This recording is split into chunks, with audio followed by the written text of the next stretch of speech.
Hello YouTube, it is I, Banded Wendy. How are you? It is a fantastic Wednesday here in the Pacific Northwest, and I wanted to take this opportunity to share something. It is, what day is today? It's Wednesday, I know that, and I'm going to say it's the 24th of February, 2016.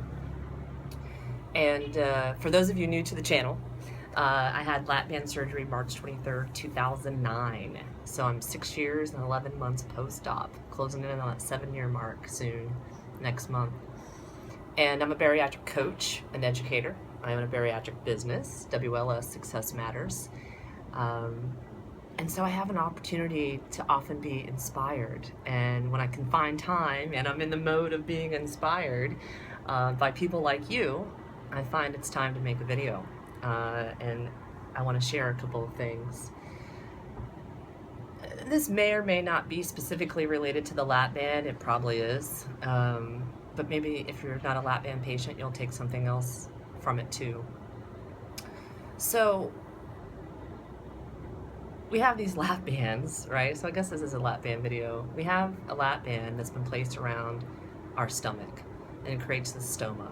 And you put saline in there via your port, right, over time, and that causes the band to tighten up, right? When you put saline in it, it squeezes.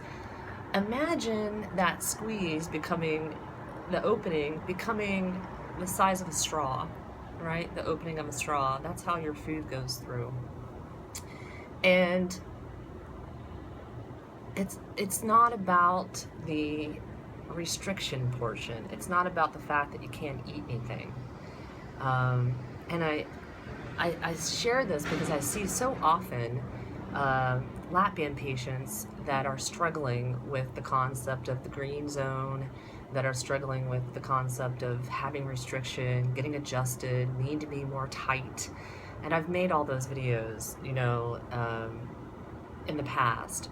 And I've learned, it's an evolution process for me. It's been, and will probably continue to be.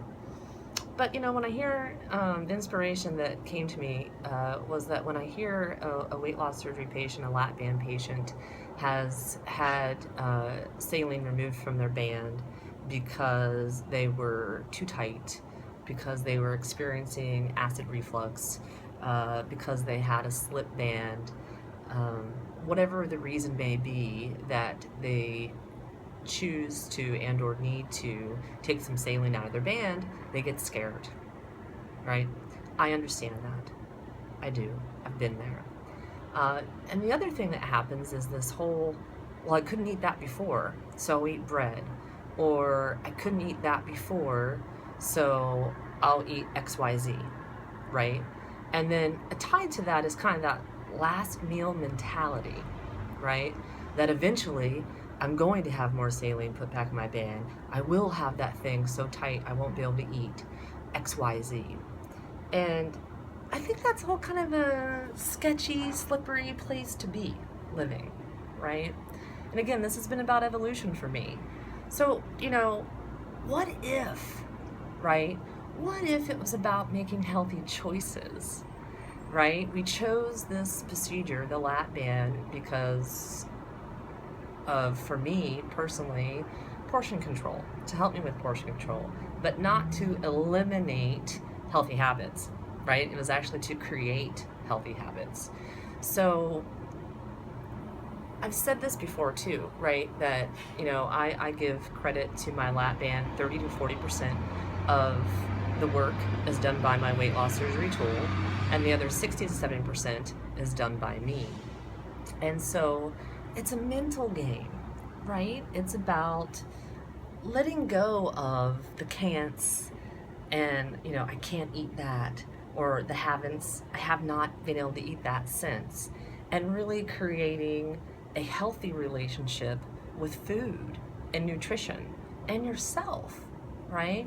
Allowing yourself to be okay with trusting the process that you and your surgeon have came to the conclusion about when it's time to possibly take some saline out of your band, to have less fluid in there, to not have that restriction so tight that you're regurgitating food all the time, or that you're, you know, having all this acid trouble. So, what is healthy? Well, as a LAPBAND patient, there are some times where we're going to be drinking liquids. For me, it's my first meal of the day, because my body has a tighter feeling in the morning, right? But by my second meal and my third meal, 90% of the time, that's firm protein. And that is how the LAPBAND and most weight loss surgeries are designed to work. By eating firm protein diet takes a longer time to digest, particularly firm protein, and you hit your satiety point quicker, so it takes a smaller amount of food, how our weight loss surgeries are meant to work. And then that satiety lasts a long time because your body is processing that firm protein, right? So you put protein on your plate or your bowl, and then you put produce with it, right? So you have good, healthy nutrition, and it can taste delicious. It doesn't have to be gross tasting food, right? You got prime real estate in there. So it needs to be good quality, good tasting food that meets the rules, right? The guidelines that your surgery and or your surgeon has provided. So, you take a little saline out of your band, why would you eat soup? Right? If you're worried and you're scared, you can always eat soup with a LAPBAND. Not that you should, but if you've been overly tight, I bet you've been eating soup, right? So, own it. Start here. Think protein first. Don't go with soup because it's easy, because guess what? It's probably going to leave you hungry and wanting to eat again. And what's that going to be, right? So pick something firm. Pick, dare I say chicken, because I'm not a fan of chicken, but that's a pretty firm protein. So is beef. So is most, seafoods. There's pork. Right? So there's a lot of different options in the world of firm protein, and you can make it any kind of way, and it can be easy, right? You can literally, the same place you could go get a soup, you can get a turkey sandwich and not eat the bread if you choose to, right? And you can eat the guts of the sandwich, make it an unwich, if you will. Get a burger without the bun, eat it with a fork, eat it with a lettuce wrap, right? And so, this, Oprah and her bread. I eat bread every day. Okay, well, if that's what you're doing and it's working for you, great. But this I haven't been able to eat bread since I got my LAPBAND. Have it again, right? What's the benefit of not eating the bread? Is there a benefit for you? If so, do you really need to start eating bread again? If you've had benefit just because your band's been adjusted down? Again, right here. Sure, if I eat soup, I might be able to eat some bread, because there's no firm protein in there to stop me from wanting to eat the bread. Gotta think about it a little bit, right? Cookies and scones and cakes and croissants and anything with sugar, butter, and fat, it's going to slide down, probably no matter how much saline or a fill or adjustment level you have in your band, right? So you get a little saline out of your band. Do you need to eat those things every day? A couple of times a day? What's that about, right? Is that healthy? So my point here is, really, it's okay to not have your band so tight that you have limitations so broad on what you can eat. Again, that's been an evolution process for me. Maybe you're sitting in that evolution process right now. What if you took responsibility for 60 to 70% of the work here and lived that regardless of what saline, fill, adjustment level you're at, right?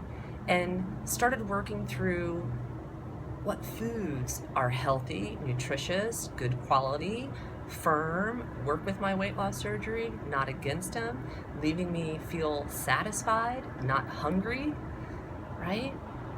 What if you were to go that route and think about longevity, again, health surgery? I made that video recently. What if it was about health surgery and not this, I can't eat that, I haven't had that, and I'm living healthy. And healthy equals this. Would that change the way you're living? Could that make a difference? I know it has for me, right? I mean, at a certain point in my journey, probably back in 2010, I was at 6.25, 6.5, something like that, in a 10cc Allergan band. And now I'm at like 4.2, 4.3, almost 7 years post-op, maintaining my weight loss, feel great, and I can eat a broader variety of foods than I could when I was up at those high levels of saline and adjustment and restriction in my band, right? So yes, there is a green zone, and yes, there is a balance about what each individual is going to need for their lifestyle, for their behaviors too, right? But hopefully you've caught my point here, as to don't put too much control in the power of your lap band. Take a little bit of that power for yourself. Own that control. You can make good, better, best decisions. You can. I know you can. All right. Have a great day. Thanks for watching. Bye.